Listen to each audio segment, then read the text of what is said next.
I mean, the number of programs we have for that budget, I think, is I don't know how we do it. I don't either. I think it makes us pretty busy.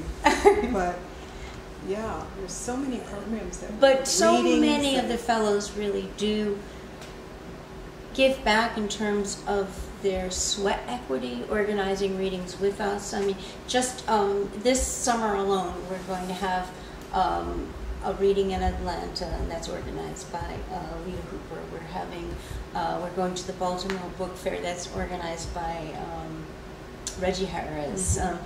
We're going to have a reading at Enoch Pratt Public Library where Reggie works, and he's been doing that every year. Tracy K. Smith with Tina Chang has organized an annual African American, Chinese American reading, not Chinese American, Asian American reading every year. And that's kind of become a tradition. We're going to be in Hillstead Museum Sunken Garden Poetry Festival with Soul Mountain Retreat in July. So we work for look for these partnerships, and the fellows are participating in that process. They're ambassadors for Canem. And again, it goes back to the community model where they're inviting each other, supporting each other's work. And of course, we're trying to coordinate all that through the office, but it's a model that you don't see in a lot of nonprofit organizations. There's the staff over here, the artists here, and the members over here. But those distinctions don't exist so much with us. It's more the circle model. Okay. So now we should go to Toy regarding your poetry and your thinking. Like, do you think? What do you think about election of Barack Hussein Obama? Ask her if she's got his life-size cardboard cut out. Well, when Sarah Palin was nominated, I mean, I just thought, I've got to do something, because if these people get in office, I'm going to leave the country for sure. And so I was thinking about doing a benefit reading, and Allison just happened to be in Pittsburgh for a meeting at that time, and we decided that we would have a national Kavi Canem. What wasn't Kavi Canem? It was a Poets for a Better Country. Poets for a Better Country. And what I did in Pittsburgh was invite 25 poets who, a lot of them, it sort of turned out to be like Kavi Canem in a way, because a lot of the poets in Pittsburgh, this group of poets doesn't read with that group of poets, doesn't speak to this group of poets because they had a feud 40 years ago and they've never been in the same room together. And so I invited these poets, and that was the first time they read together. And, it was a benefit. We made $1,200, but the thing that was so beautiful is this vision of Barack Obama sort of plays out with Kavi Canem in a certain kind of way, this inclusivity and openness and the importance of arts and culture.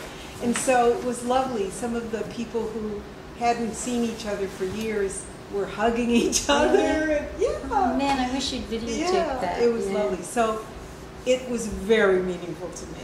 My part in the organization, and it seems to have been working, is very intuitive. I mean, I do have, when Allison came along as the director, we had no idea that when our first director decided to leave, it was a pretty scary moment, because this is a very difficult position to fill. She was Cornelius' mother-in-law, right? Yes. Carolyn. Wonderful. Very nice, wonderful. And she did wonderful. Such a wonderful lady. Amen. And she did a great job. But at a certain time, it was time. She had done a lot, and so it was a scary moment, But it just seems that something is happening that we're not in control of, and yet it's happening, and it's not without all of the same things that successful organizations have to have. Somebody like Allison, who's extremely hardworking and capable and sophisticated and savvy and all of that. but it's also. But she's got, also white, right? Yes. So you didn't choose that. But, you know. I'm saying real thing. That you didn't have to choose that.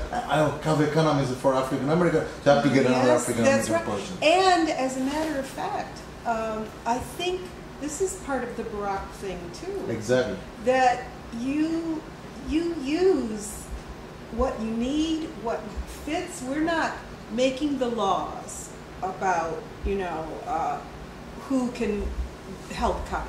I mean, it seems that it moves in the way that is helping the fellows. I feel that one of the things that Canem did for me, and this partnership between Cornelius and me, I think that's very interesting because of the gender balance. To have a man and a woman to be friends and partners and work together in a very equal way. I did not feel that in the Black Arts Movement. I felt that, at that time in history, it was appropriate at that time in history for certain things. As we say, but you shouldn't be prisoner of the past. You shouldn't be prisoner of the past, right? That's right.